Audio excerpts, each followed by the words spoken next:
طيبا مباركا فيه وصلوات الله وسلامه على نبينا الأمين وعلى آله وأصحابه أجمعين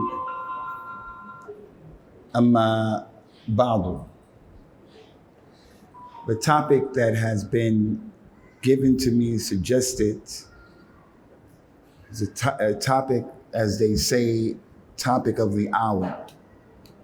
And it's been entitled Being Steadfast and Maintaining Your Islam, Your Taqwa, Your Commitment during times of fitna, during times of trials and tribulations.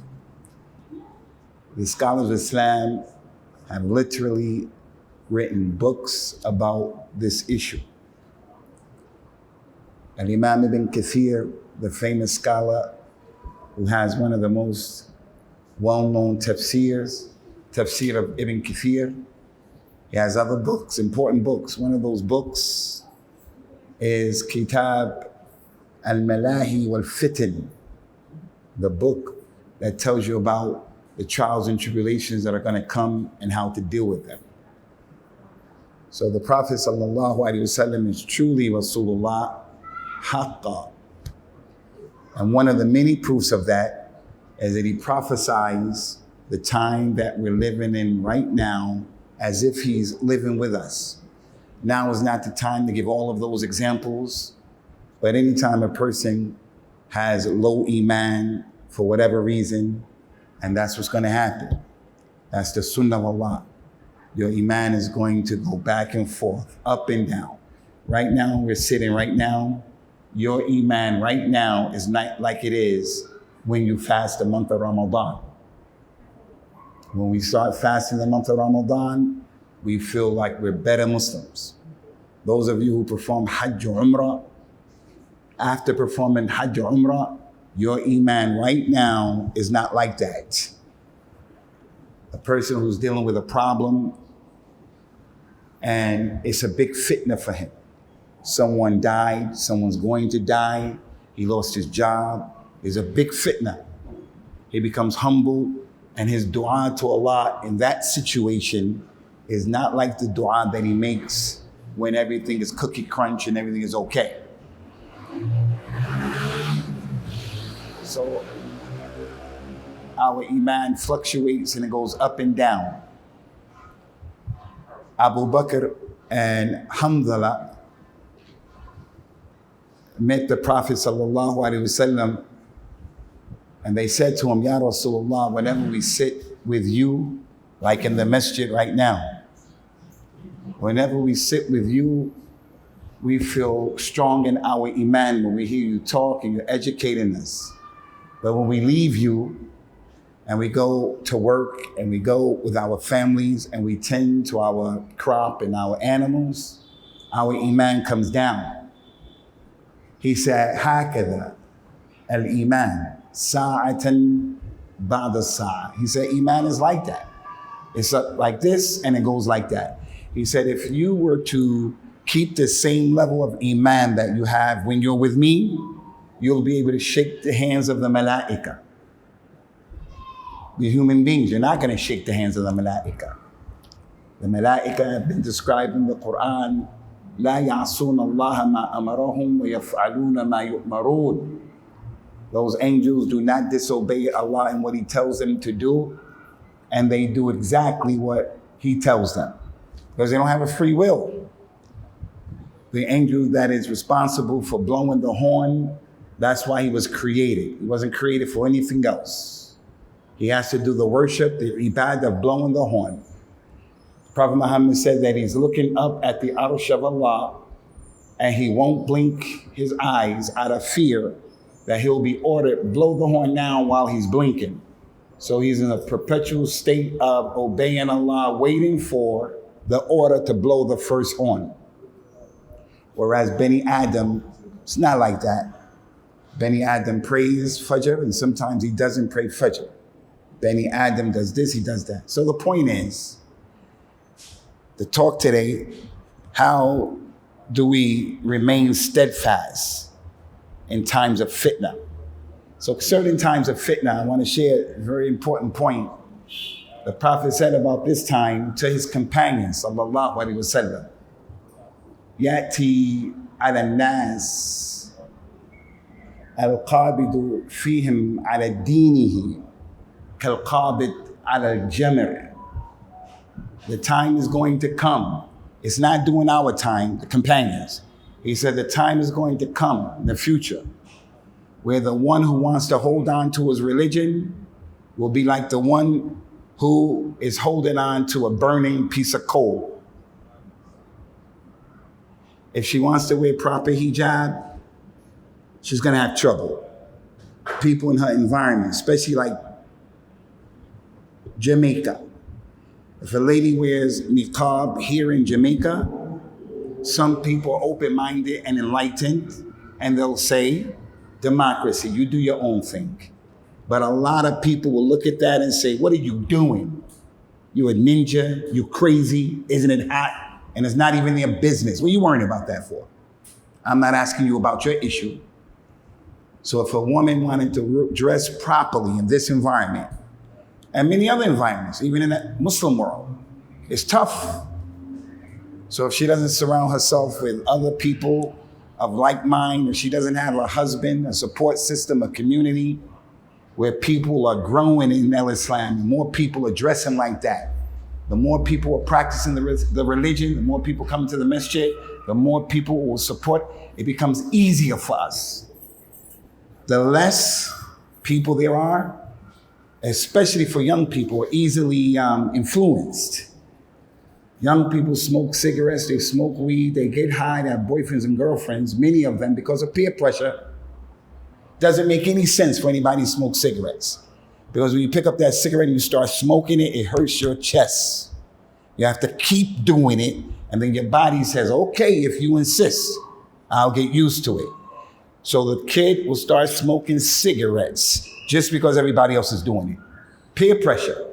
So if he doesn't have people around him, a strong masjid, a strong support system, people are practicing, that child will possibly lose his Islam. But the point is, the hadith, there's going to come upon the people a time where holding on to your deen and being a real Muslim is similar to holding on to a burning piece of coal. If you can imagine, this is a piece of coal, charcoal, and it's burning.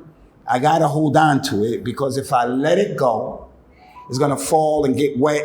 And when it gets wet, I won't be able to cook. I won't be able to utilize it for my kids. I won't be able to get heat from it in places that are cold. All the benefits of fire. But it's burning my hand. It's sizzling, going, I can hear it burning. The smoke is going up, I can smell it. But I know if I let that coal, if I let it go, it's gonna be the demise of my family. So I have to hold on to it. It's my deen, it's my life. It's gonna come a time like that.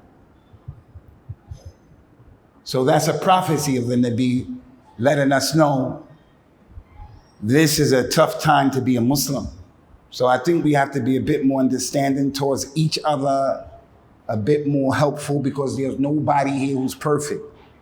And another hadith similar to that, he told the people, the time is in front of you, the companions, in which a person who is holding on and being patient with his religion, he'll get the reward of 50 people doing good deeds that time. The companions say, Ya Rasulullah, will that man get the reward of 50 people from them? So Ali hold on to his religion. He's being patient with whatever he's dealing with. Poverty, whatever, sickness, whatever. Broken heart, anxiety, whatever he's dealing with. He's being patient. He'll get the reward of 50 men who do good deeds. They said, Ya Rasulullah, will they get the reward of 50 men from amongst them? He said, no. He'll get 50 reward. He'll get the reward of 50 men from amongst you, the companions. Because we're living in a time where, unlike the companions, they saw the moon split. He opened his fingers like that and water came out. they would eat with him and the food was saying subhanallah, subhanallah, all of these things that they had. So seeing is not like hearing. That's an authentic hadith. Seeing is not like hearing. Al-ma'ayana laysa kal-mukhbir. The one who sees is not like the one who hears. When Musa was told by Allah, when he went to receive the Torah from Mount Sinai, Musa was told by Allah, the Rabbil Alameen, your people are making shirk. They're down there worshiping the calf. Allah told Musa. Musa heard that from Allah. It's in the Quran. Musa went down with the thing, with the tablets. When he saw what Bani Israel was doing, he took the tablets and threw them down on the floor, ghadban, angry and upset. Why didn't he throw them down when he heard the truth from Allah? Why didn't he throw them down? He had no doubt what Allah was saying. He didn't throw them down because when you see something, it doesn't have the same impact when you hear it. And that's why this minbar right here is one of the ways that the Prophet taught. It's a way. He was an expert teacher. Teachers today in education can learn a lot from the Nabi. Why did he take a minbar with 3 steps? So that everybody can see him. See and hear simultaneously. You get the message more.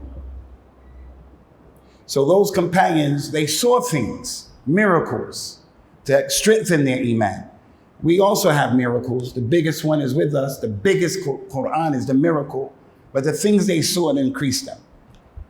So the way that I want to deal with this issue, inshallah, how to stay steadfast during the time of fitna, is by making it just simple and relatable, inshallah, and introducing you to a companion of the Nabi sallallahu alaihi wasallam. And I hope you guys, inshallah, pay attention to this, because at the end I'll come and I'll ask some questions. Inshallah. The companion, his name is Thumamah. Thumamah ibn Uthal. His name is Thumamah ibn Uthal. One more time. His name is Thumamah. Thumamah. Thumamah. I'm going to say it and you say it. Thumamah. Together. Thumamah. Abdullah. Thumamah. One more time. Thumamah. You know those karate flicks when they be moving their mouth, but it don't be, some of you are doing that. You don't like this. And you're not saying it. Thumamah. So when I come and ask you at the end of the class, what's his name? Don't say Obama. Don't say your mama. His name is Thumamah. Thumamah ibn Uthal was a powerful man in Jahiliyyah before Al-Islam. He was powerful. Like Abu Lahab and Abu Jahl and Umayyah ibn Khalaf.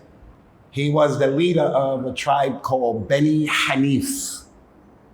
He was feared in the Arabian Peninsula. I can't give you an example of a personality today who's equivalent to him. None of the rulers from the Kuffar, presidents, prime ministers, were like him. They were not even like Abu Lahab and Abu Jahl in their power and the impact and the effect that they had on the community. Because we look at some of these leaders today and they're challenged intellectually. Biden is challenged intellectually. Bush is challenged intellectually. They come across as being imbeciles, and they're the leader of, strong countries. And that's a sign of Yawm al-Qiyamah. Rasulullah said, لا تقوم الساعة حتى تكون الدنيا للقع ibn Luqa' ibn Luqa'. He said, Yawm al-Qiyamah will not be established until the dunya belongs to Luqa' ibn Luqa'. That's a fictitious person in the Arab mentality in Jahiliyyah. Luqa' ibn Luqa'. It's like a knucklehead. Boo Boo the Fool, Frank Sausage Head, Benny Wee Wee. You know Benny Wee Wee? Benny Wee Wee is that individual we just don't understand. He doesn't understand anything. There's the full moon. You say, hey, Benny Wee Wee, hey, you see the moon? You see the moon? The full moon. And he's looking at your finger saying, I don't see it. Where? You don't see it. Where? Hey, man, the moon right there. You see that light right there? He's like, no, where? That's Benny Wee Wee. That's Luka ibn Luka. So there are foolish, ignorant people who make millions of dollars and pounds to kick a football, to act. They celebrate ignorance. Movies like Dumb, Dumber, Dumbest, or something like that came out. Personalities who make a lot of money yearly to play roles of people who are stupid on TV. They're celebrated. And in real life, the guy can be the president of the so-called free world. It's not free. Thumamah ibn Uthal, I don't know anybody. You choose someone with money, or whoever, Bill Gates, he's not like him in his personality, the impact that he had in society.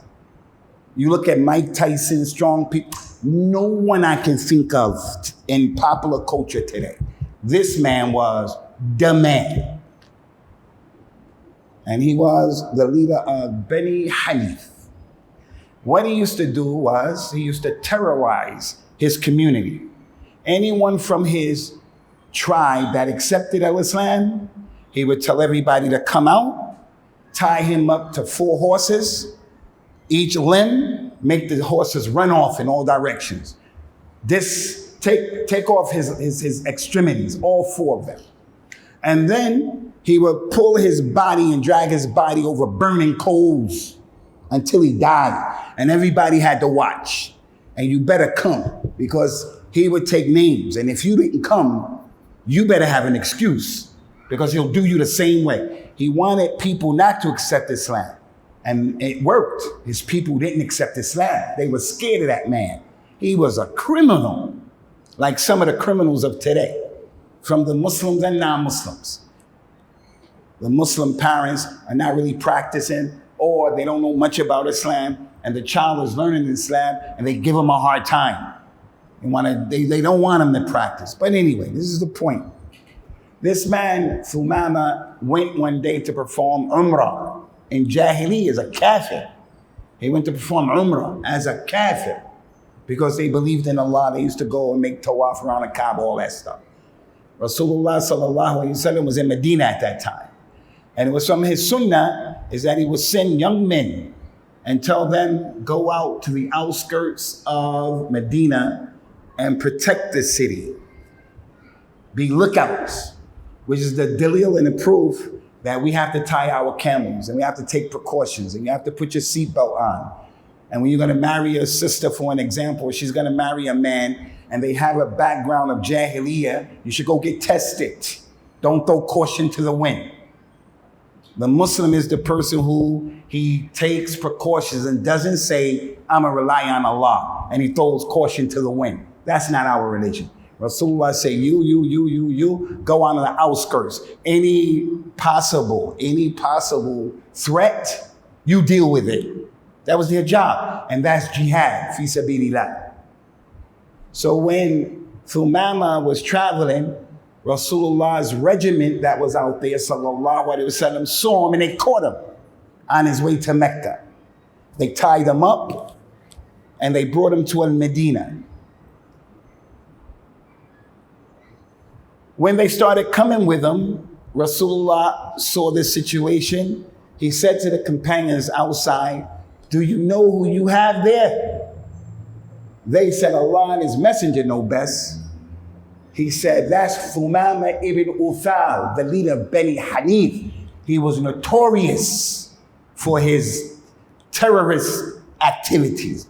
So every companion was like, whoa, Thumamah. Like we hit the jackpot, like, this is Thumamah. We gonna get him now. All of what he did, Rasulullah told the people, take him and tie him up in the pillar of the masjid. He could have took him to someone's house. He could have took him somewhere else. He said, take him and tie him up to the pillar of the masjid. They tied him up. Well-known hadith.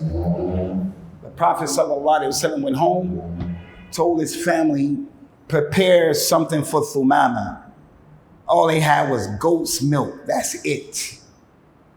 He went to the masjid ﷺ. He said, Thumamah, kayfa ajiduka? What do you have to say for yourself now, Thumamah? All of what you were doing before. You the big man before. What you got to say for yourself? Listen to his answer. He said, Ya Muhammad. Disrespect. Ya Muhammad. Arrogantly.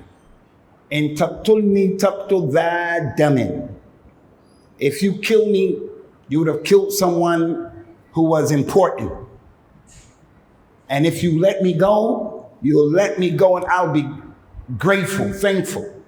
And if you want to ransom me, salma bada laka tu'ta.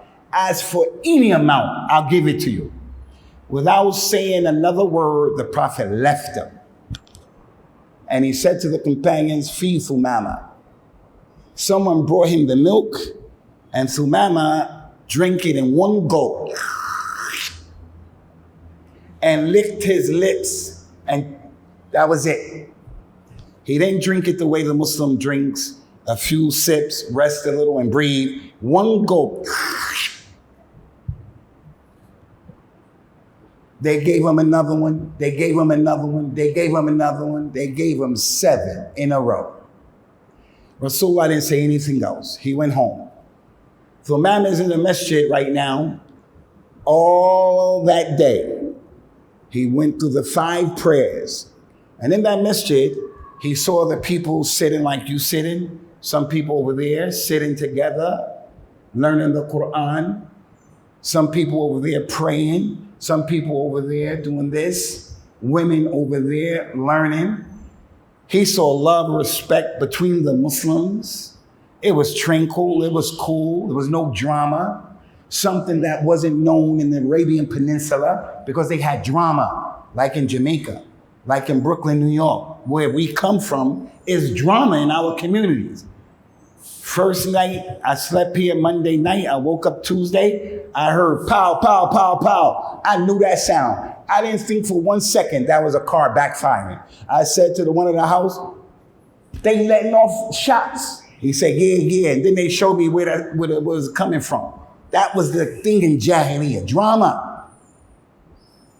He was looking at those companions. For Fajr, he saw Bilal ibn Rabah, who did not ever give the adhan inside of the masjid. Bilal used to give the adhan on top of the masjid so that it could go out, Now, I'm not one of those people who make big deals about things like that. If I was in the masjid, I'm going to be on top of what I think should be going. But if I'm a visit to a masjid, I'm not going to jump up and down and get mad. No. But the adhan and the mu'adhin, there's an ikhtilaf between the scholars. Who gets the most reward? The imam who's praying or the mu'adhin? And you know that the majority of the scholars say that the mu'adhin gets more reward than the imam who's praying. When you pray, the imam gets your salah, he gets the reward for praying with the people, reading the Quran, all of that. But the mu'adhin, his neck will be longer, yawmul qiyamah. Every insect, bird, human, jinn, everything, tree, rock, that hears his voice giving dawah, Allahu Akbar, Allahu Akbar. It's going to come and bear witness for him, yawmul qiyamah. Anyway, that's not the point. Bilal was give the adhan from outside. In my masjid, we're not going to tell our mu'adhin get on it. We're not going to tell him that.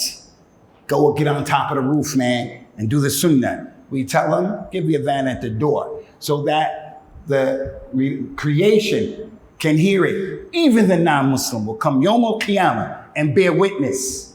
That's part of the meaning of the ayah of the Quran, where Allah Ta'ala will say to the people, yawmul qiyamah, alastu bi rabbikum? Qalu bala. Am I not your Lord? Yes, you are our Lord. Shahidna, we bear witness. So you don't say anything, you didn't know that. When they hear the adhan, Every day, even if they don't know what it means. Yawm al-Qiyamah will be said, did you not hear that adhan? I created you on the fitrah. It's been corrupted, but you heard that adhan. But you were existing and living like an animal that you didn't use your intellect to say, let me find out what that adhan is about. So as a community, I would advise you, brothers, because we have to do more dawah as communities. We got to do more here in Jamaica. We have to do more. I would advise you, let the mu'adhin's voice be heard out there. Because when you give the adhan in here, we're already in here. They call it ta'sil al-hasil. It's like seeing the wooden tree. You see that wooden tree over there? It's like an oxymoron. We're inside. You're giving the adhan for people here.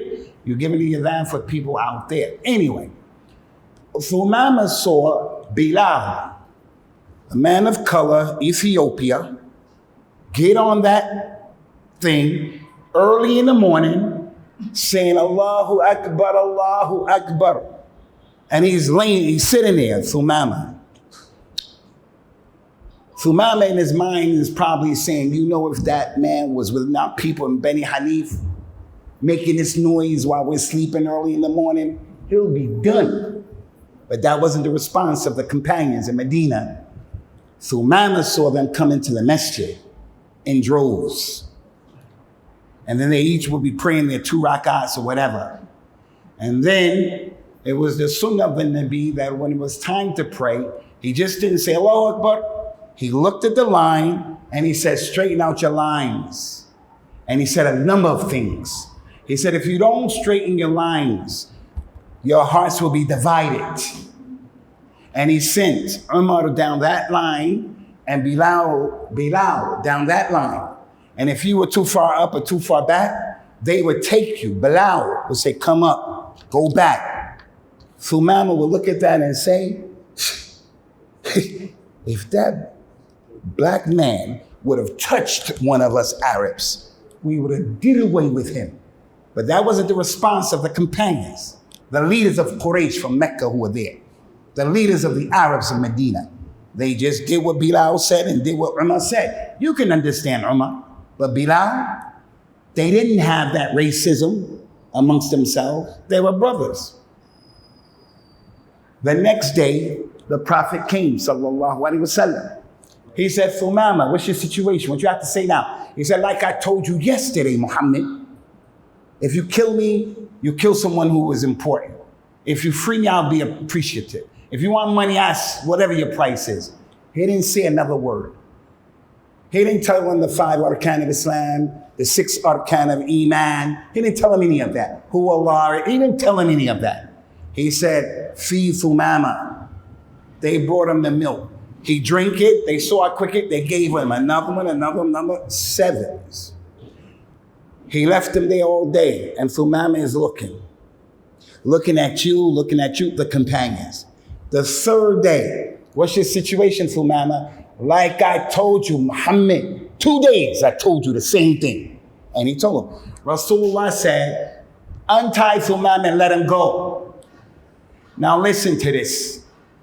Thumamah was responsible for killing some of the companions. He killed some of Rasulullah's companions from Thumamah's tribe and other companions who were traveling in that area. He caught them and killed them. So he's a man who has a bounty on his head. Rasulullah said, let him go. They untied them. Thumamah started walking out of the masjid. What about the relatives who were killed by Thumamah? You know, in Jahiliyyah, revenge. I got a chance to watch CNN today. I was watching things where this guy killed a man who killed his mother. Later on in that day, he stabbed that man to death the other day in America. Revenge. I don't care if I'm going to jail. You killed my relative, we're going to kill you. When Thumamah was walking out, those companions who Thumamah killed their relatives, not one of them said, why you letting them go, Ya Rasulullah? Not one of them took the situation in his own hands. None. Because Rasulullah said, let him go. And when he told them to do something and it went against their culture, went against their desire, went against what they thought, they took what they thought, their culture, and threw it against the wall. And they obeyed them. Thumamah left. The companions continued to do what they was doing. After some time, Thumamah came back into the masjid. His beard was dripping water. You can see he was wet. His beard was dripping water. Thumamah was a kafir and he had a beard. Quraysh did not take off their beards. I'm not fighting you. I'm not putting anybody down. I'm just telling you the facts. Not until Africans, not until Muslims started mixing and we were colonized by Europeans that we start doing a lot of these things. Being, professional is like you like this. One of the signs of manliness is to have a beard. And that's why Aisha, when you swear, you can say, Wallahi, Billahi, Tallahi, Aymullahi. You can say a lot of things. Aisha used to say, وَالَّذِي زَيَّنَ الرِّجَالِ بِلِحَاهُمْ, I swear by the one who beautified men by giving them beards. I'm not putting anybody down, just food for thought. Did you ever see a Viking? Clean shaven? Did you ever see that? They always project manliness, the alpha male, as a man who has a beard. Scare me, man. Sheikh Ismail. He came walking. He was wet. Everybody just watched him. He came to the Nabi sallallahu alayhi wa sallam and he said, Ashhadu an la ilaha illallah wa ashhadu anna Muhammadan abduhu wa rasuluhu. Ya Rasulallah. Ya Muhammad, he said, Ya Rasulallah. There was never a religion I hated more than your religion, and now your religion is the most beloved religion to me. Ya Rasulallah. There was never a face that I hated more than your face. Now your face is the most beloved face to me. Ya Rasulallah. There was never a city that I hated more than your city. Now your city is the most beloved city to me. He says, sit down, Thumamah. Bring some food for Thumamah. They brought a bowl of milk. Rasulullah gave the milk to Thumamah. Thumamah said, Bismillah, and sipped it and gave it back to the Nabi. Rasulullah smiled. Anytime the companions, as I've been saying, if they saw any subtle movement from him, they would ask. They said, Ya Rasulullah, why are you smiling? He said, because the kafir or the munafiq, they eat to fill up 7 intestines. They overeat. But the believer eats for 1 intestine. The days before that, Thumamah's understanding, his existence, his minhaj was me, myself, and I. So I'm going to drink 7. I don't care about nobody else. But once he becomes a Muslim, he realizes there are other people who are here. There are other people who have a right to share. It's not about you, just you. It's not only about you. There's something you want, something you like, and you insist it has to be that way. If not, you leave the Jama'ah, you leave the masjid, you get mad. No, you give your point of view, but all of us have to realize it's about what's in the best interest of the institution, of the Jama'ah. That's what the Prophet says, sallallahu alayhi wa sallam. Al-Muslimun tatakafu dima'uhum. The Muslims, their blood is equal.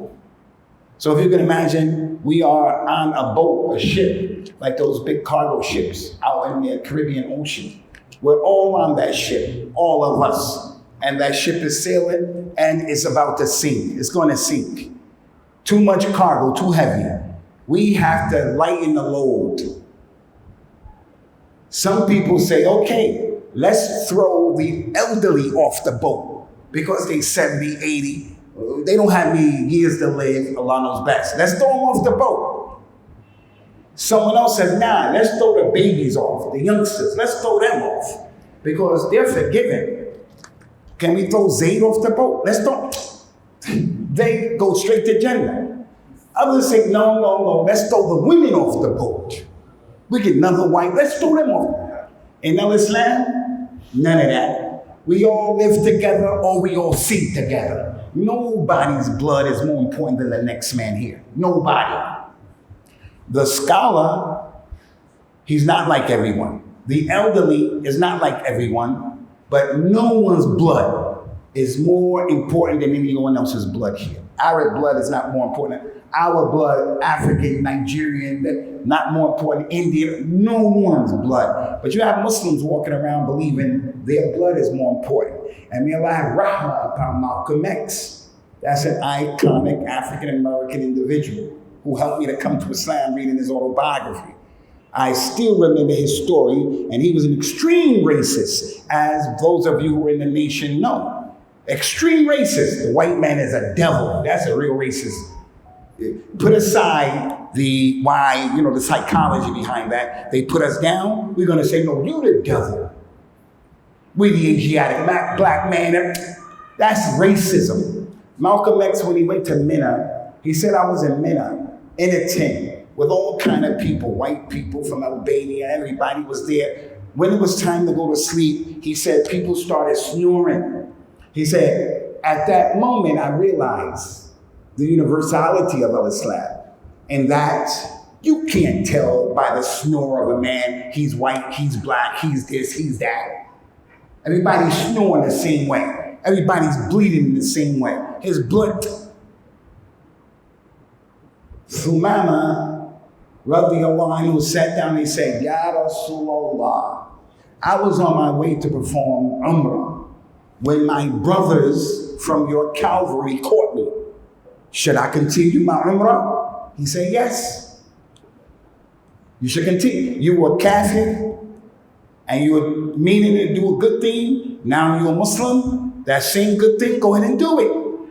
Umar, in Jahiliyyah. He wasn't a Muslim in Jahiliyyah. He made an oath, I'm going to make i'tikaf in Mecca one night as a kafir, not in the month of Ramadan.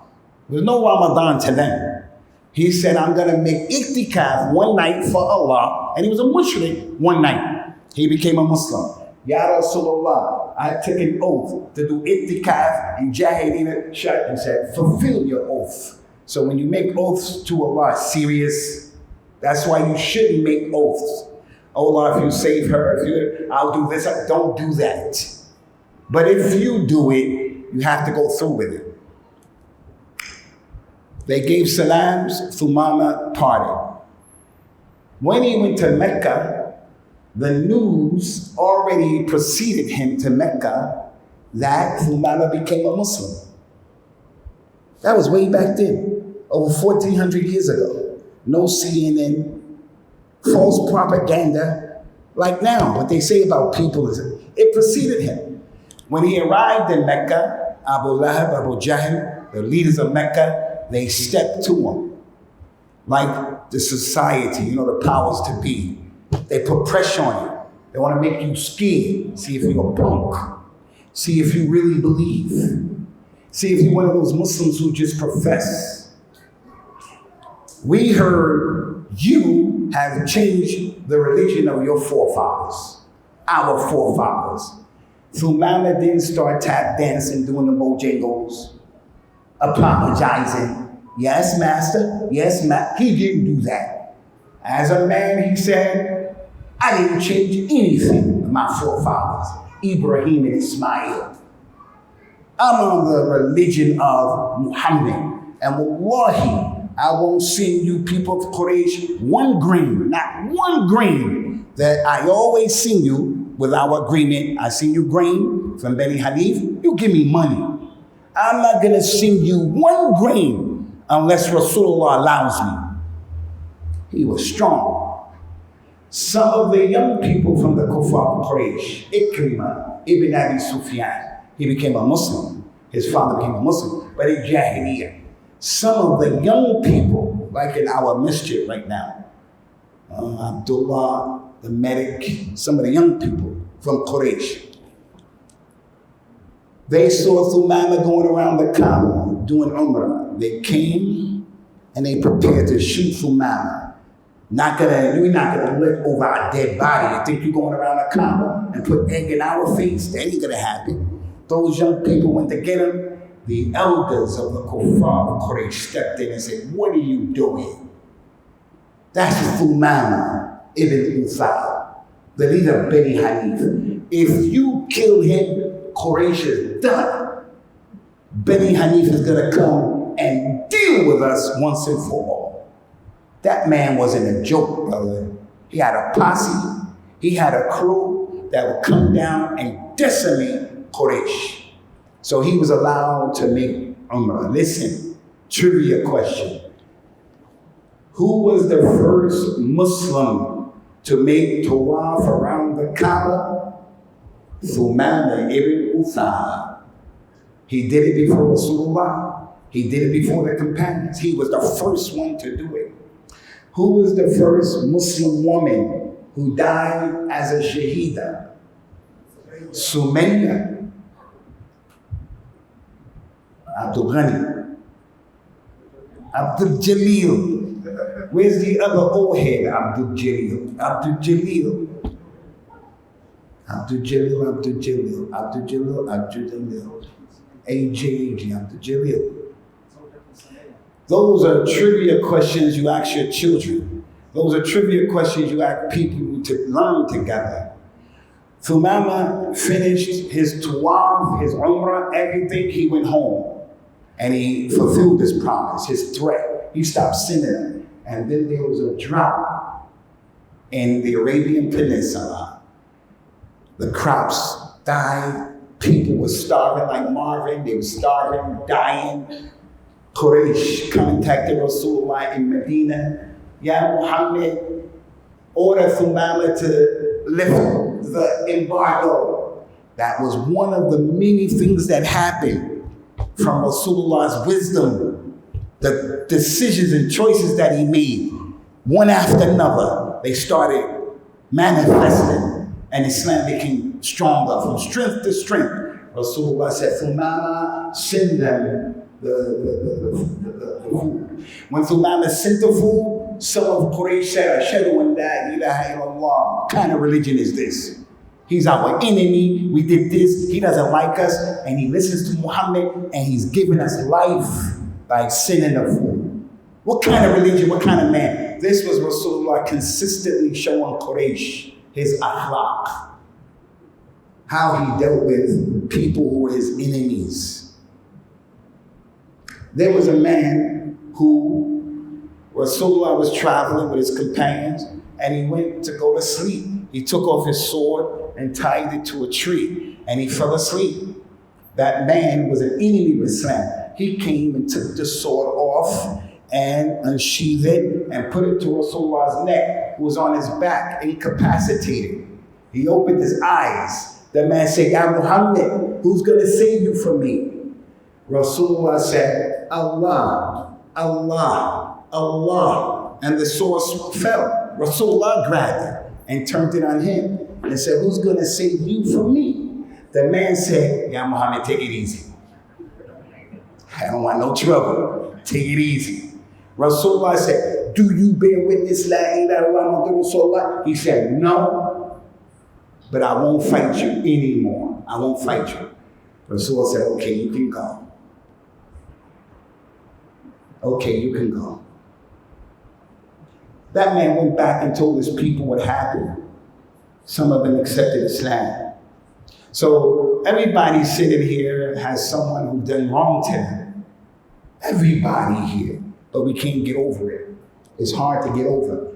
I'm still struggling. For you brothers who are here, and you know some of the kalam that went on here in the city, I have deep-rooted anger towards some Muslims who, what they do is is deep-rooted, but I have to struggle to be like the Nabi. I have to struggle. He's the example, not me. You have an ex-wife, you have an ex-husband, you've been hurt. You've been hurt. That happened with another man.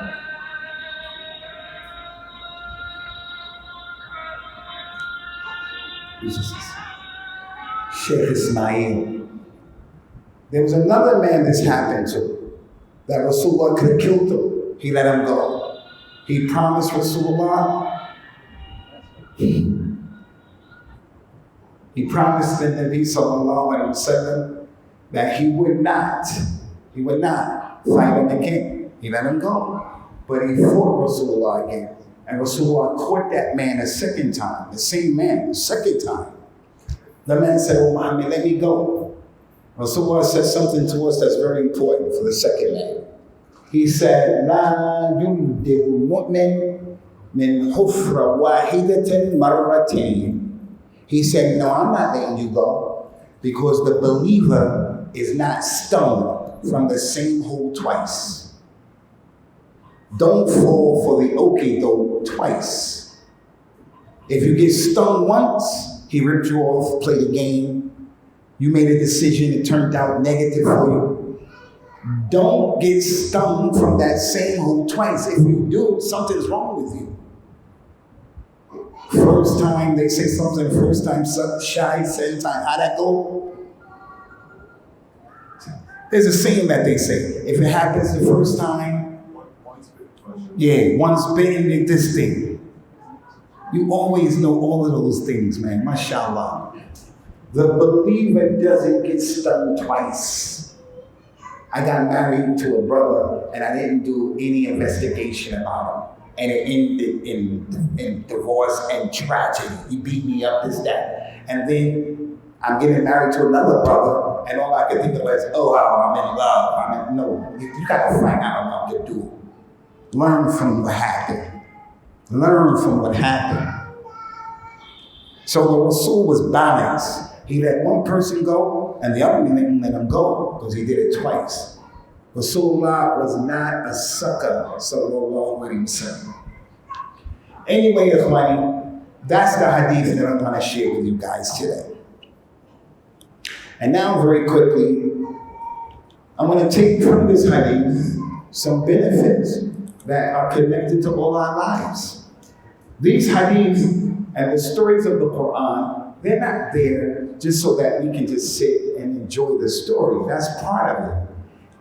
The Rasul was a good teacher, and that he took this thing and he stood up. That's a teaching method. He was a good teacher because he would ask questions. He would say, there is a tree, and that tree is like the believer. Do you know what that tree is? And he left it to the people to think and use your brain. That's a way of teaching. That's how you have to teach your kids, teach your wife. It can't always be one way. The Prophet sallallahu alaihi wasallam, in teaching, he would tell people stories. Stories are interesting. Story and captivates you. You listen to the story, and it makes you listen. As opposed to a person getting up and just talking. What are you talking about? What is he talking about? His presence and his absence is one and the same. There are benefits in this story of Thumamah. Meaning, first one that I want to mention, and it's critical.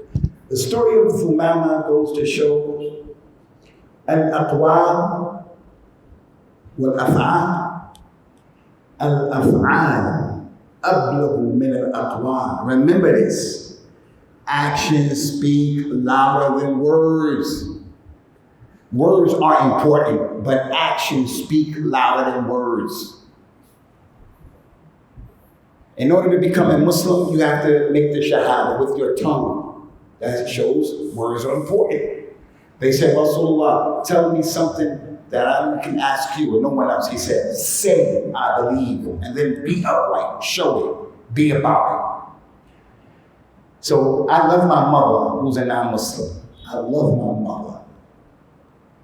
And I tell my mother I love you. And that's why I advise you brothers to do. Prophet Muhammad was sitting with a man, and another man walked by. That man said, Ya Rasulullah, you see that man? He said, yes. He said, Wallahi, I love that man. Rasulullah said, did you tell him you love him? He said, no. He said, if one of you loves someone, you should tell him you love him, because it will cause your love to endure and to increase. But in our society here, that's like gay. To tell another man, Wallahi, akhi, I love you, man. And then that brother says back to you, may the one who you love me for cause you to love you as well. You should tell your wife, I love you. Tell your mother. You gotta tell your kids. You know there's some kids, some of us may be from those people when we're young, that your father never told you, I love you. Your father never took you and hugged you and said, I love you. He never got that from his dad. So now as an adult, he can't give that because of the culture or whatever. He never would express his emotions. Very uncomfortable when it comes to just being real with your emotions.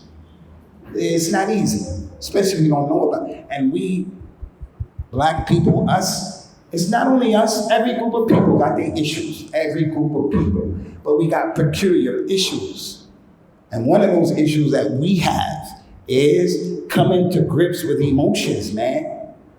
We have to tell each other and tell our babies we love them. And I love my mother. If I love her, I should give her a dollar. If I love her, I should respect her. Because actions speak louder than words. If you love Islam, if you love Islam and you love Allah, if you do, then volunteer and do more work to spread Islam. Give more money. The masjid has a lot to be done. In this masjid right now, there's a lot to be done that could be done in this masjid. There was a soccer player, football player from Africa, when I was in my masjid, I was the imam before COVID. His name is Sadio Mane. Sadio Mane was making something like some crazy amount of money to cook football. That cat used to come to the masjid after Salat al-Asr. Nobody was there. He would roll up his sleeves, go into the toilets and clean the toilets. And the guy was making something like 23 million pounds every year. And he would go and clean the toilets. And he didn't want people to know about it. May Allah accept him for that. That man made 23 million pounds a year. And he went and cleaned the toilet. And you telling me there's not things you can do in this masjid? It's got to always be left up to Sheikh Ismail, because that's his job. Get out of here, man. We love Allah. And that's that ayat in the Quran. قُلْ إِن كُنْتُمْ تُحِبُّونَ اللَّهَ فَاتَّبِعُونِي يُحْبِبْكُمُ اللَّهُ وَيَغْفِرْ لَكُمْ ذُنُوبَكُمْ. If you truly love Allah, then follow me. Allah forgive you. So listen, I say this to everybody here. I love my wife. I love my wife. I love her. Wallahi, I love her. Ushhid Allah and the malaika and you. I love my wife. But I have to think about her more. Because a lot of times I neglect her rights, traveling for dawah and this and that. I need to sit with her sometime and listen to her pain and what she's going through. I can't always dismiss her. You don't know you emotional. You know you women are. No. If I really love and I appreciate what she did, give me those baby support, I have to also give her her haq. So the point is, actions speak louder than words. How do we know that? We know that from the hadith, and that Rasulullah didn't say many things to Thumamah. He said, what's your situation? 3 days in a row. That was his da'wah. But Thumamah saw the Muslims. He saw the actions of the Muslims. They were example for the da'wah of Islam. He saw brotherhood. How did Thumamah know to go make ghusl and come back wet? Where you get that from? When Thumamah first was talking, he was saying, Ya Muhammad, Ya Muhammad. Why when he came back, he said, Ya Rasulullah? Why? Because that's what he saw and heard from the companions. Because it was not permissible for them to say, Ya Muhammad.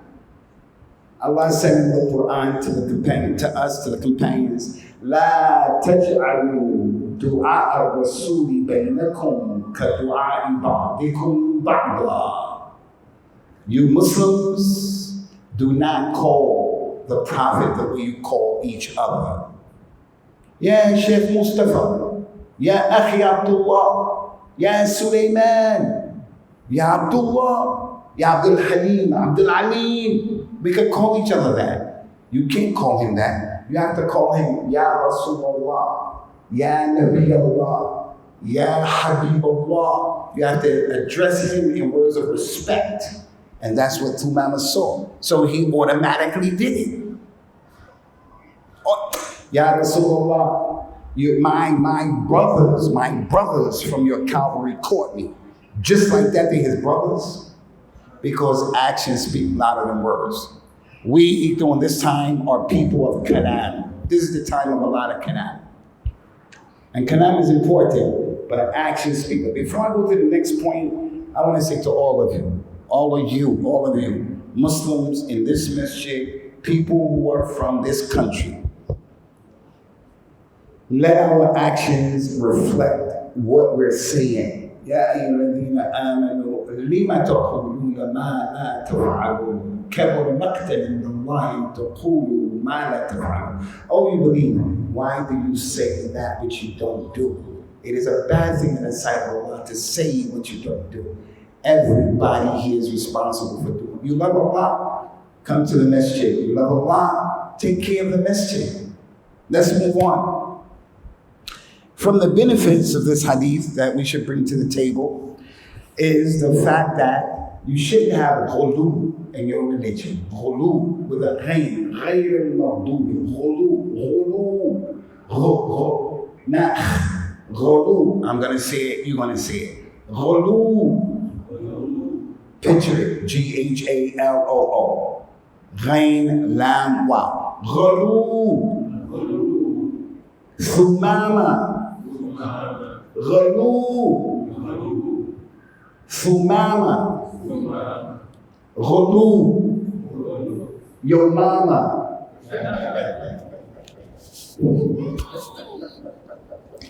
Listen, this is serious. It's serious. Ghulu is when you go overboard. You go overboard. In your love or your hatred. You love someone too much or you hate them too much. It's not permissible as a Muslim. This is what happened to Ahl al-Kitab. قُلْ يَا أَهْلَ الْكِتَابِ لَا تَغْلُوا فِي دِينِكُمْ وَلَا تَقُولُوا عَلَى اللَّهِ إِلَّا الْحَقِّ. Tell them, Ya Muhammad, hey, Jews and Christians, don't say anything about Allah except the haqq. And don't go overboard in your religion. وقالت اليهود عزير بن الله وقالت النصارى المسيح بن الله ذلك قولهم بأفواههم. The Jews say Uzair is the son of Allah. The Christians say Isa is the son of Allah. That's ghulu. That's ghulu. Going overboard. We have the hadith أحبب حبيبك هونا ما عسى أن يكون بغيضك يوما ما. Love the person you love moderately. The day may come where he becomes your enemy. And hate the person you hate moderately. The day may come when he becomes your Habib. Thumamah said, I hated your face, I hated your deed, I hated your city, I hated you. But today, you're my Habib. When you love moderately, when that person you love falls short of the mark, they make a mistake, you're not devastated. You're not devastated. If you go overboard in somebody, everything they say, the sheikh said is the dalil. That's the dalil. Who said it? The sheikh said it. So just because he said it, we have to believe it. No, I'm not believing that. Sheikh does something wrong. I have a ghulu in him. I give him a pass. Clearly he did something wrong. No, I'm not giving him a pass. He has to be held accountable in an Islamic way. So maybe the person loves his wife or loves a lady who's not his wife in an extreme love. And as a result of that, you compromise your honor, compromise your deen. The lady loves a man extremely. So when it breaks down, he gets another wife. He got another wife.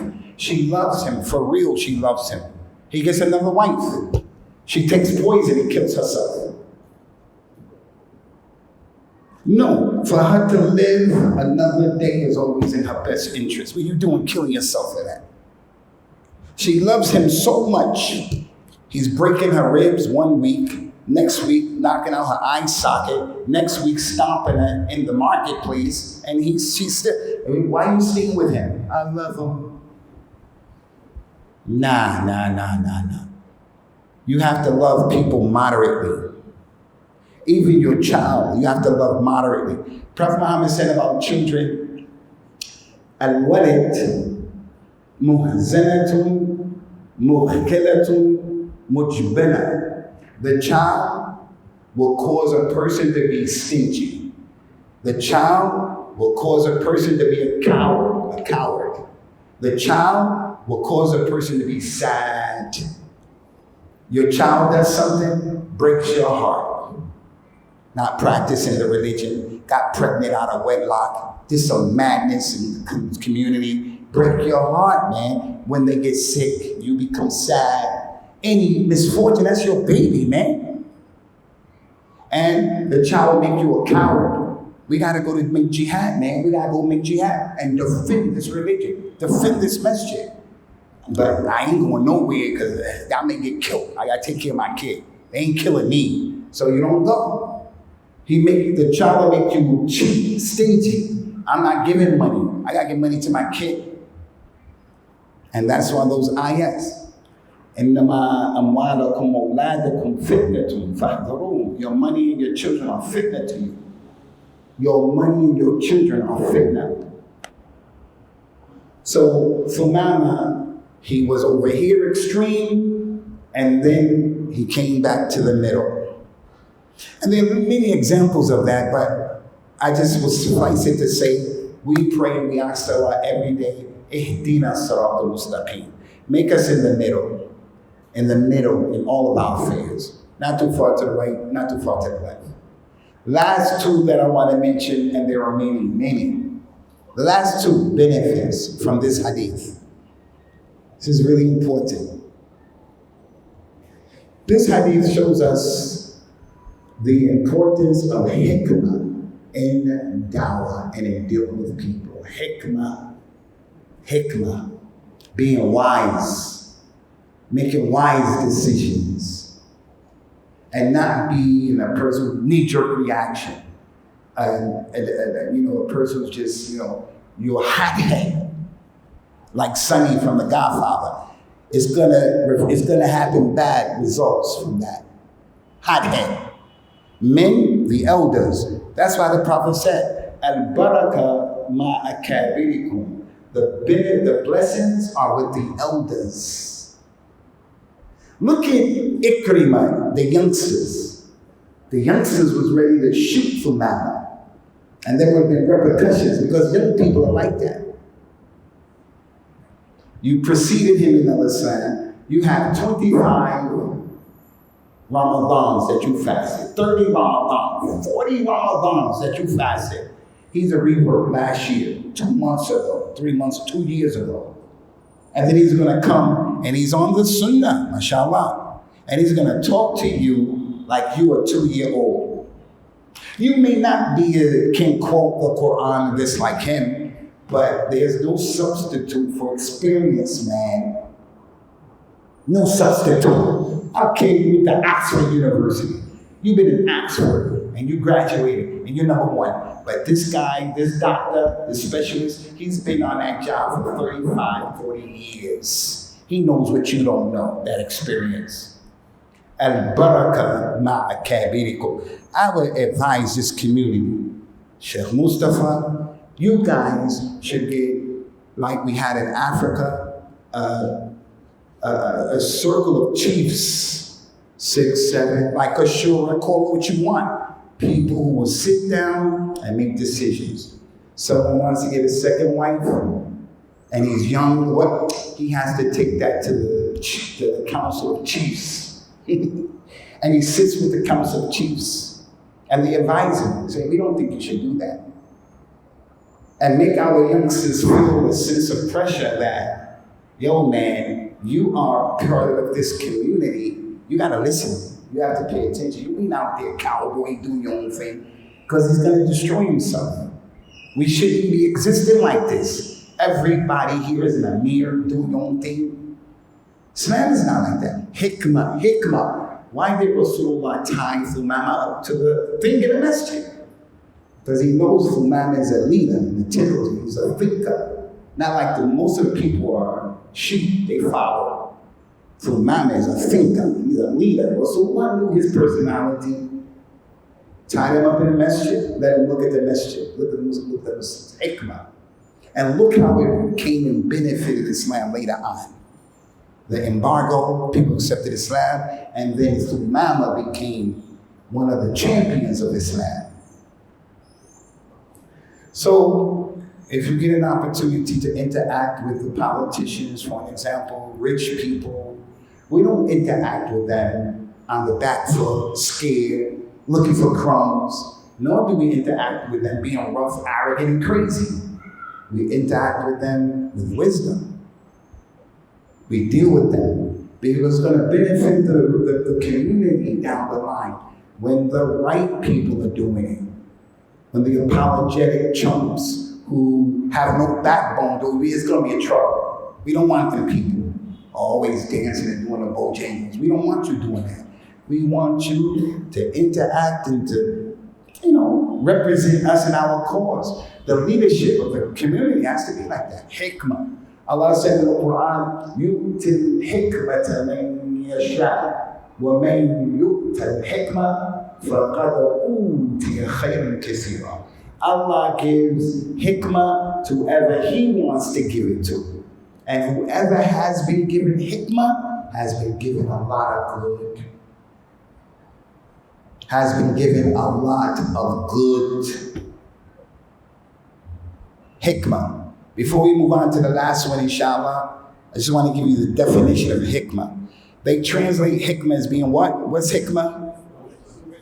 Wisdom. It's that. But hikmah really means wad'u shay fi mahallihi al-munasib. Putting things in their proper place is hikmah. That's hikmah. It's what you said, wisdom. The real meaning, putting things in their proper place. Being tough and strong when that's needed. Being kind, soft, easy when that's needed. Speaking when that's needed. Being quiet when that's needed. That's hikmah. Allah is Al-Hakim. Al-Hakim. We're going to say Allah has wisdom.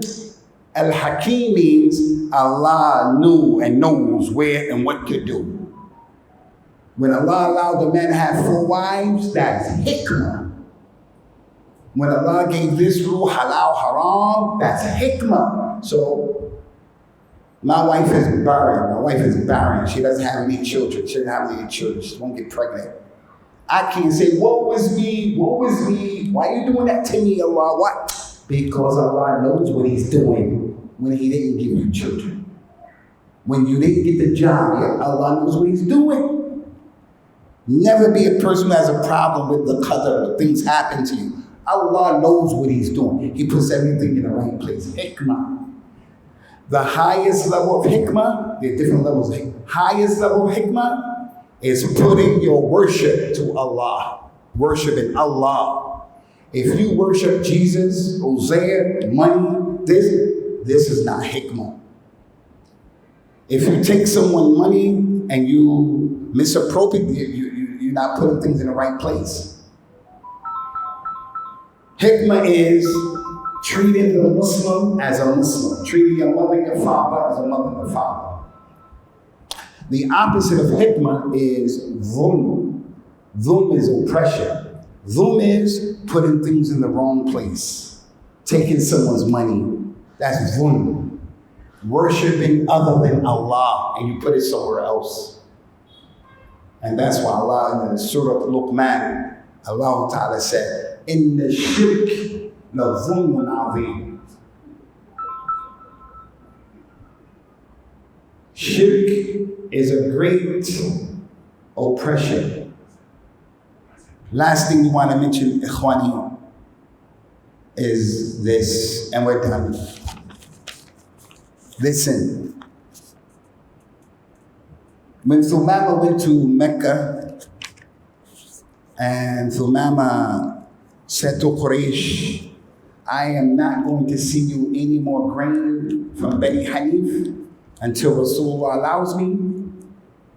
That hadith, that incident is showing us, everybody here, everybody, that brother over in the cut, in the corner, in the cut, just doing his own thing, that part of the hadith shows whatever skills you have, whatever ability you have, whatever you're bringing to the table. He's a solicitor, he's a doctor, he's a construction worker, he's a carpenter, this cattle bit, whatever you have, whatever, he got some money, whatever you have to bring it to the table and help Islam. As soon as Thumamah became a Muslim, he used his influence to help this religion. Nobody told him and taught him that. That's what he saw. As soon as he became a Muslim, he used his personality, his reputation, his influence to help this deen. You are not getting anything else until the Nabi says it's okay. Because I'm a Muslim now. And there were individuals like that. Like Umar. When Umar became a Muslim, it helped Islam. Because people respect strength. People respect men who have personality and they have strength. They may not like your religion, but they're going to respect you. As for you going to do the bogangles, and you're going to start apologizing all the time, they don't respect that. Coming right through the door, I'm a Muslim. This is my kufi. I have to pray. I have to go to Jummah. And if they say no, we try to work it out. But always scared to stand up for yourself with hikmah. Talking correctly to people. Dealing with people correctly. You'd be crazy. So what do? I heard a story that a Muslim in this community, Muslim in this community had an issue. He became sick. It was going to be difficult to get treatment. It was going to be difficult for him to get treatment. He doesn't have money. He doesn't have insurance. And he needs to be seen. The doctor, the medic, hey, bypass all that. Send them to me. Send them to me. I'm not going to lose my job for him, but I know I can take care of him.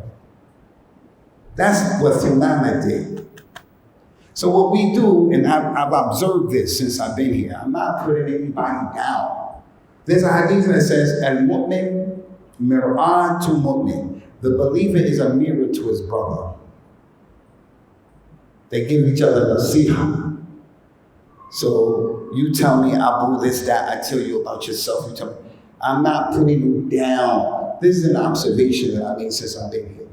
Every single masjid I've come to, and every group of people, the individuals that I've met since I've been here, I've met all nice people, man. There wasn't a single person here that I met that I'm like, I don't want to see him. Not a single. Every masjid I feel I belong. I'm a part of this community, man.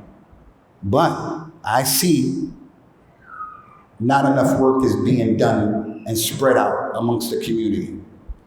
1, 2, 3 people. That's not cool. Can't expect that. What kind of religion is that? What kind of religion is that? Prophet Muhammad came out to the people and said, "Who will help me to spread the religion of our Lord?" He could have been by himself. He has a dua that Allah will accept. He could have been by himself. He came out and said, "Who will help me spread this religion?" And I also heard historically in this country, Islam, there were activities in the past. People were growing up from this area, youngsters going all the way over to Spanish Town, doing stuff over there with the other Muslims. People were doing things. Now in 2023, where's all that activity at? What happened? I'm not putting you down. But why was it back then like that? And now it's a slumber type thing. So all I'm saying is, as your younger brother, as your older brother, as your brother similar in age, as your brother, the community has to do a better job with everybody, making it his responsibility to get in where you fit in. Everybody. We don't have in our religion, people on the perimeter, on the sidelines, not doing anything. We don't have that. You have to bring your piece of puzzle to the table. And I conclude with that. That's my advice to all of you in this community. Abdul Jalil has something to offer. Abdul Jalil has something to offer. Fareed Yusuf has something to offer. To bring to the brothers who have come here. We don't know where many of you don't even know their names. Many of you don't even know their name. That's Bashir Ahmed. And you don't know his name. He has something to offer. Don't come in the masjid and you're doing nothing. All of you. The masjid is not for that. You can come and pray and you get benefit. You're praying. But the best of you is the one who brings benefit to others. Suleiman has something to offer everybody here. My man right there, Abu Darda. Abu Darda has special needs from the Hikmah of Allah. Abu Darda has something to offer. Them sisters have something to offer. The new revert boxing dude got something to offer. And that's where the importance of leadership and the elders come into play. And the importance of those of you who are educated, man. You have skills in IT. You have skills in management. You have skills in governing. You got to bring that stuff to the table. Allah told the Prophet, "Qul inna salati wa nusuki wa mahyaya lillahi rabbil alamin." Tell them, Muhammad, my life, my death, my salat, my sacrifice, all of my life and my death is for Allah, the Lord of all the world. It's called Rabbul Aslam, qala aslamtu rabbil alamin. And remember when Ibrahim's Lord said, accept Islam.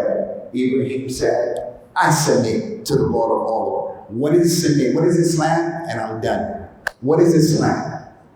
Islam is al-istislam lillahi bil-tawheed wal-inqiyadu lahu bil-ta'a wal-bara'atu min al-shirk wal-mushrikeen.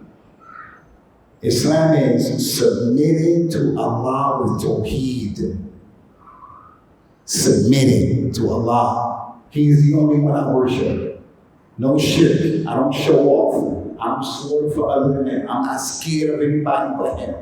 I swear by only Him. I make dua to only Him. I don't make dua to Allah and Rasulullah. I don't make dua to Allah and Ali. I don't do that. I submit to Allah with tawheed. And I do those things Allah told me to do. Salah, zakat, salah, hijab, birr, walidin, truthfulness, cleanliness, come to the masjid. And the third component, al-Islam is freeing yourself from shirk and from the mushrikeen. You gotta free yourself from the mushrikeen. You can't do Halloween, you can't do birthdays, you can't do none of that stuff that they do. You can't do any of that stuff. Bring out a cake and then tell the Muslim kid, make a wish and blow out the fire. Where does that come from? Don't get me wrong, I know a lot of us do the birthday thing. I'm not saying you bad, what do you do? I'm not saying that. But where's your intellect? You know this stuff that these Europeans, this kuffar, what they give us, is always shirk. The days of the week, shirk. Sunday, Monday, Tuesday, Wednesday, Thursday, Friday, Saturday. Every month is shirk. January, February, March, April, May. Every single celebration, without any exception, is shirk. Christmas, everything. You sit there and doing the QA, you tell me a celebration of these people that's not shirk. You know, these big celebrations. Why would we do that when we have in Islam what is purer than that and better than that? Islam, submitting to Allah with Tawheed and doing what He told you to do. And what did He tell you to do? Bring your piece of the puzzle to the table. Free yourself from shirk and the mushrikeen. Don't do what they do. Make your life and existence distinct from theirs. This is what we wanted to mention, inshallah, real quickly. If you guys have any questions, you brothers or sisters, you ask a question, and then I'm gonna ask you a question. I have my wallet here. I'm gonna put 20 pounds on the table. I know it ain't a lot of money, but it's all I got. It's all I can afford. What's your problem? I'm gonna put 20 pounds on the table for the one who answers these little simple questions. You can get 20 pounds, 20 pounds. How many, I keep getting ready to call Nigeria, I keep calling Jamaica Nigeria. I don't know why. No, I don't. I almost called Jamaica Nigeria 50 times today. All right, look, how much is 20 pounds in Jamaican money? How much? How much? 4,000? I know that ain't a lot, man. All right, I'm gonna up the ante. Not because I'm rich, but I'm the one who's gonna ask the questions. Everything I say, you're responsible for it. 40 pounds. Wallahi, you can have the 40 pounds. Wallahi, I'm not joking. Any questions? All you have to do is answer 3 questions and you get the money. But I'm gonna answer your questions. What's the answer to the question? What's the answer to the questions? Allahu A'lam. Shukran ya akhi, barakallahu fi. Any questions before I get to the questions? Sheikhs, smile.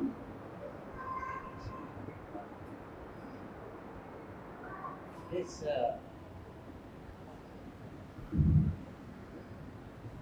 Ibrahim, where's that water that was, yeah. This translation of the ayah in Surah Al-Fatiha, Ihdina Sirat al-Mustaqim, has been taken effective advantage of.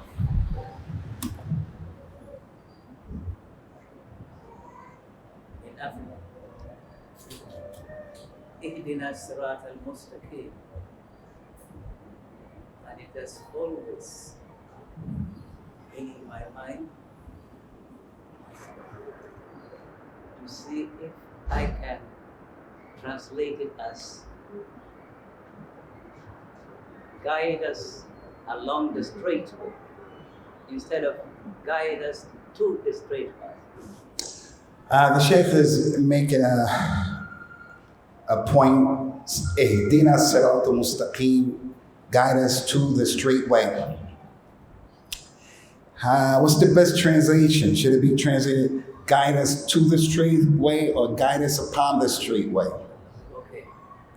Which one is better? This is really important, really. And it's connected to the lesson because it's about being in the middle. The straight way is the middle. So what's the best translation for us? Guide us to the straight way or upon. It's very important. Listen, the Prophet said, listen very carefully. He said, sallallahu alayhi wasallam, 3 times, halaka al-mutanatti'un, halaka al-mutanatti'un, halaka al-mutanatti'un. He said, those people who dig too deep will be destroyed. Those people who dig too deep will be destroyed. Those people who dig too deep will be destroyed. The meaning of it is what happened to Bani Israel. And Allah ya'murukum an tadhbahu baqara. Allah commands you, Bani Israel, Musa said, to slaughter a cow. They said, do you think we're stupid? You making jokes with us? Musa said, A'udhu billahi min al-jahili. I seek refuge in Allah. I'm a messenger of Allah. I got you through the Red Sea. When they finally decided to slaughter, they said, what color cow? What do we do? How do we do it? How this? How that? Allah told you to slaughter the cow. Just go slaughter the cow. But they started asking they started digging too deep. Prophet Muhammad came out to his companions one time and said, "Inna Allah iftarada alaykum al-hajj." Allah has made Hajj wajib now, towards the end of his life. You have to make Hajj. A man said, Ya Rasulullah, do we have to make it every year? He said, Zaruni ma taraktukum. Leave me if I leave you. The people who went before you were destroyed because of this type of questioning. It's not necessary. Whether the translation is guide us to the Sirat al-Mustaqim, guide us upon the Sirat al-Mustaqim, the point is, you know what the Sirat al-Mustaqim. To from those kind of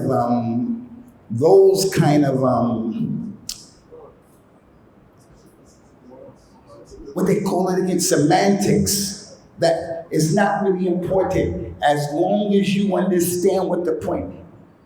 As long as you understand what the point is.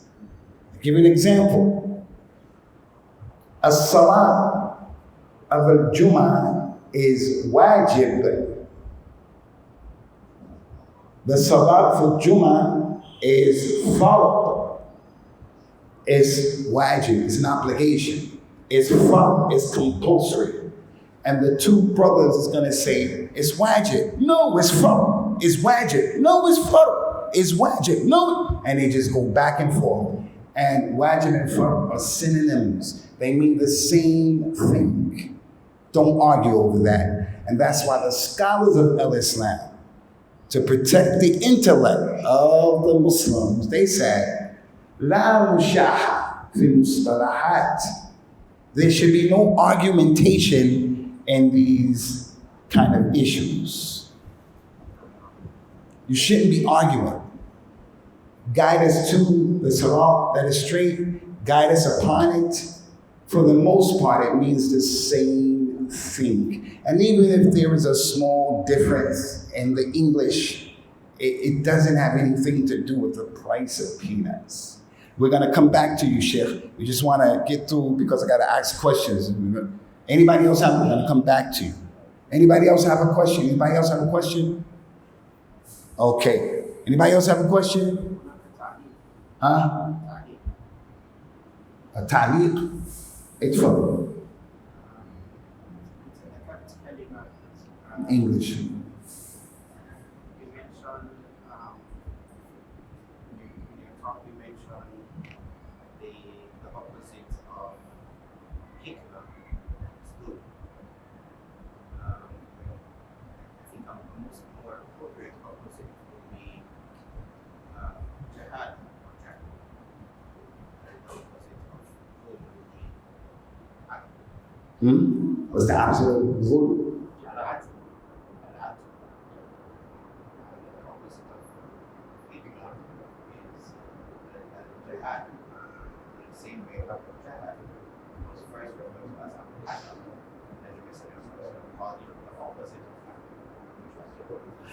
The ulama of Islam, because of the ayah in Surah Luqman, where Allah Azza wa Jalla said that the greatest, verily shirk is a great oppression.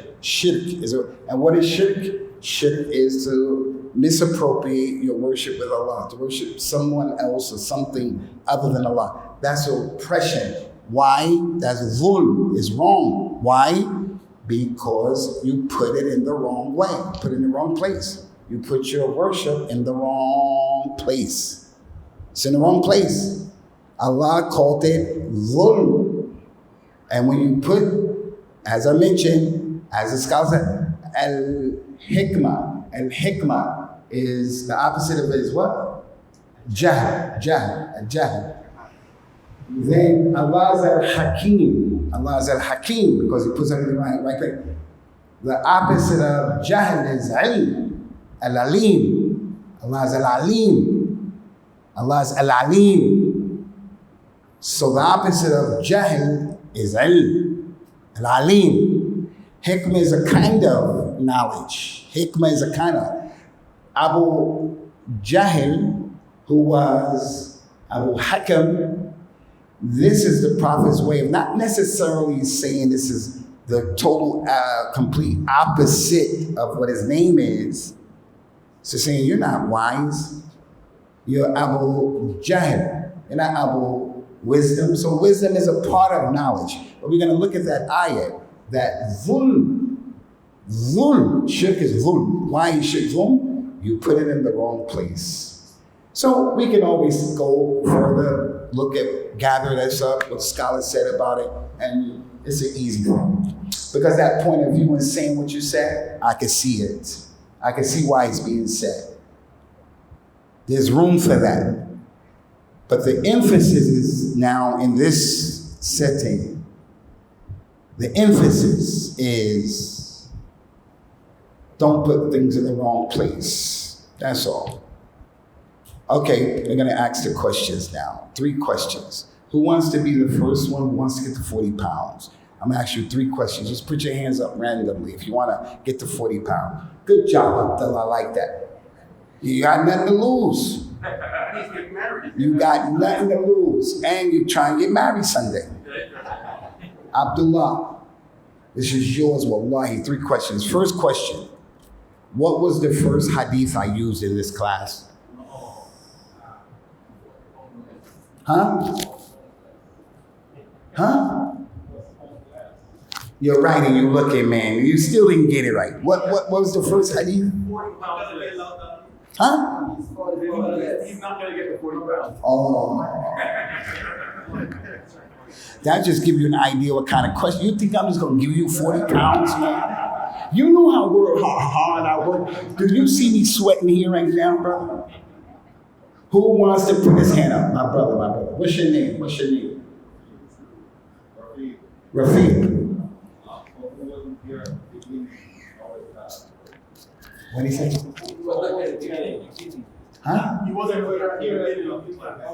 Well, in Islam, you know that cliche, the early bird gets the worm. Hey, Rafiq, you way down there, man. If someone comes to the masjid late for salat, he is not like the one on the day of Jummah who comes early and gets on the right side of the imam in the first row. Allah and the malaika send salawat on the people who pray on the right side of the first row. They don't do that for the people on the left side, the people in the second row. The people, when you come to Jummah, the malaika writing down your names. And as soon as the imam says, Assalamu alaikum, they close that thing and they listen to the khutbah. Cats come into the thing after that. You get the khutbah, but you're not like the person who came early. He slaughtered a cow. Next one came, he slaughtered a camel, then a cow, and then a sheep, and then a chicken, and then an egg. So you can't, the sahib of the egg is not like the sahib of the camel, man. So you snooze, you lose, man. You snooze, you go to sleep, you come late, you lose. All right? So this is an important part of our religion.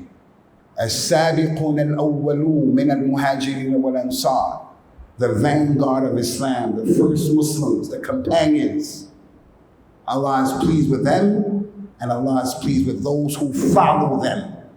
The companions and the like, the people who came later on. And even amongst the companions, those people who fought and spent before the conquest of Mecca, they're not like the companions who came into Islam later. So Allah didn't create everyone equal in our religion. You're not equal. Be of the Sabiqeen al-Awwaleen. Try to be of the first people to do it. Who wants the dough, man? Who wants the dough? He wants the dough. My man Abdul Alim. All right, Abdul Alim, what's the complete name of the man who we were talking about today? What is that companion's name? Thumamah ibn Uthal. Today, when we were at that place, I asked Abdul Alim, do you know Thumamah ibn Uthal? He said, nah, I never heard of it. I said, okay. He said, you want to tell me something about him? I said to him, nah, I'm going to tell you later. And he was listening. He remembered. Good job, Abdullah. Second question, Abdullah. What is the meaning, and this is a benefit from your taliq, because people hear it multiple times.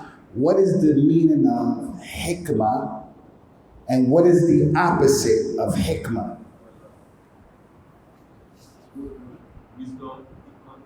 Wisdom. That's the translation. What definition did I say hikmah? What definition did I say? Yeah. What's the definition? The clock is at the buzzer gonna go off, man. The buzzer. And that's it. If the sisters want to ask a question, I don't know. I don't know, what can we do? All right, last person wants to get the dough. You want to get the dough? Abdul Jalil. What is the opposite of hikmah? What is the meaning and definition of, what is the meaning and understanding definition of hikmah, and what is the opposite of hikmah?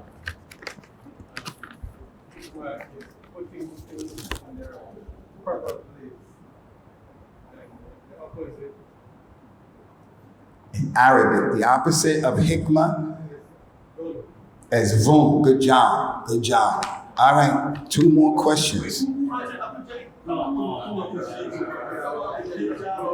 right, 40 pounds. What is the name of the young man who was in charge of the shabab of the kuffar of Quraysh, who was going to shoot Thumamah when he was about to make tawaf? What was his name? Good job. Ikrimah ibn Abi Sufyan, and he became a Muslim like his father. Wow, man. I'll put this money closer to you, man. Huh?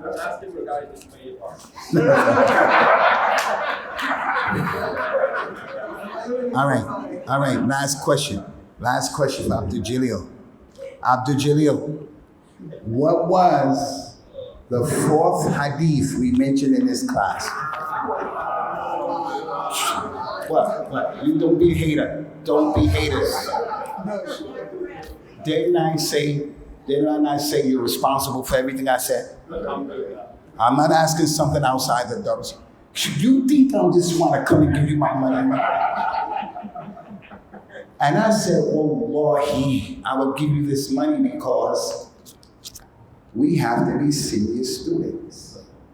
Some of you have the ability to answer these questions if you just really sat and you trained yourself to be a student. You can do it. Some of you are intelligent people. But if you think you're going to come to any lecture and just sit there and you like the information, you inspire, you get benefit,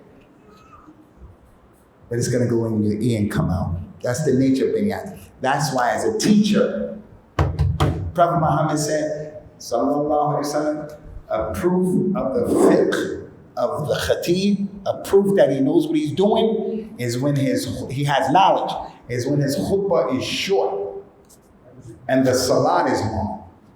Because the people can't retain information.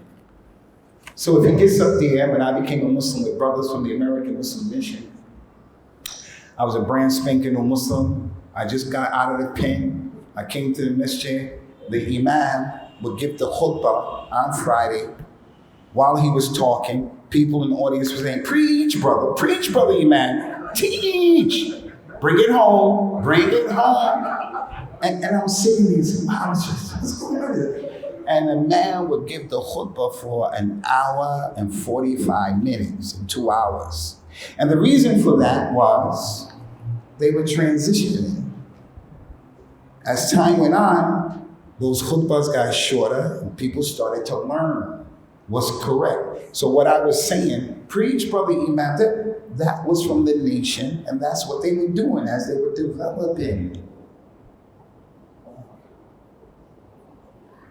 So in this masjid, and I met brothers who were from the nation, one thing that I saw different from many of them, from all of them, is unlike in America, to this day, 2023, there are people who are real Muslims, but you can't say anything true as in criticism of the nation.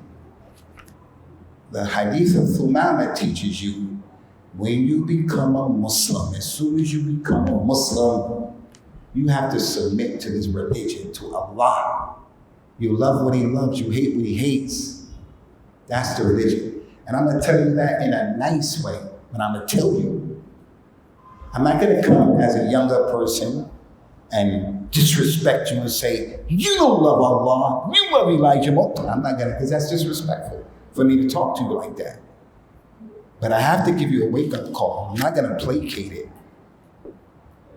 So a 2-hour khutbah, you expect the people, African Americans, most of us uneducated, you think we're going to hear this? No. So I'm saying here, a lot of information long, you can't, that's why the Prophet, I end with this, he was going to make Hajj. He was going to make Hajj. He was going to make Hajj. And there was a man who came. His queen was Abu Shah. Abu Shah said, Ya Rasulullah, I can't remember all of this we do in Hajj. He told the people, Uktubu Abi Shah, write for him. Write so that they'll know. Write. So some of the companions used to write the ayat of the Quran, they used to write the hadith.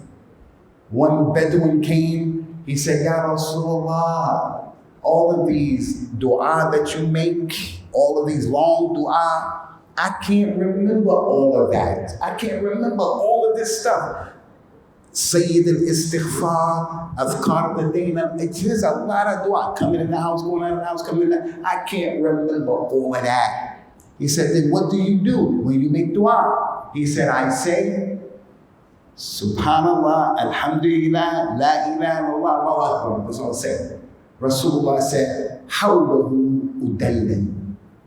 He said, what you say, all of the dua that I say is rotating around that. You okay. What you doing is, some people can't remember all of that. So therefore, write it down. As for our elders, you do the best that you can. As someone who's challenged mentally, academically, intellectually, do the best that you can. But for you young brothers, medics, educated, you brothers, knowledge is not like just sitting. Sometimes a khutbah is like that. But knowledge, Sheikh Shaheed is teaching a book about etiquettes. If you come and just sit, you'll get the barakah. The malaika are here. You're still praying. The malaika are saying, Allah forgive them, making istighfar. It's benefit. Benefit, because we're here. But when you sit down and you write, by writing, it registers again. Him mentioned that thing about hikmah, this, that, you hear it again. So my encouragement is, 40 pounds will come and go. But knowledge that you have, man, will stay with you, brother. It will stay with you. We ask Allah Ta'ala for ikhlas and al-thabat in our deen. And we ask Him subhanahu wa ta'ala to not allow us to check out from this dunya except that we are upon the sirat al-mustaqim. And we ask Him to forgive all of us and to give us light in the dunya and the akhir, inshallah, and give strength and izzah to al-Islam and the Muslims. سبحانك اللهم وبحمدك أشهد أن لا إله إلا أنت أستغفرك وأتوب إليك. السلام عليكم.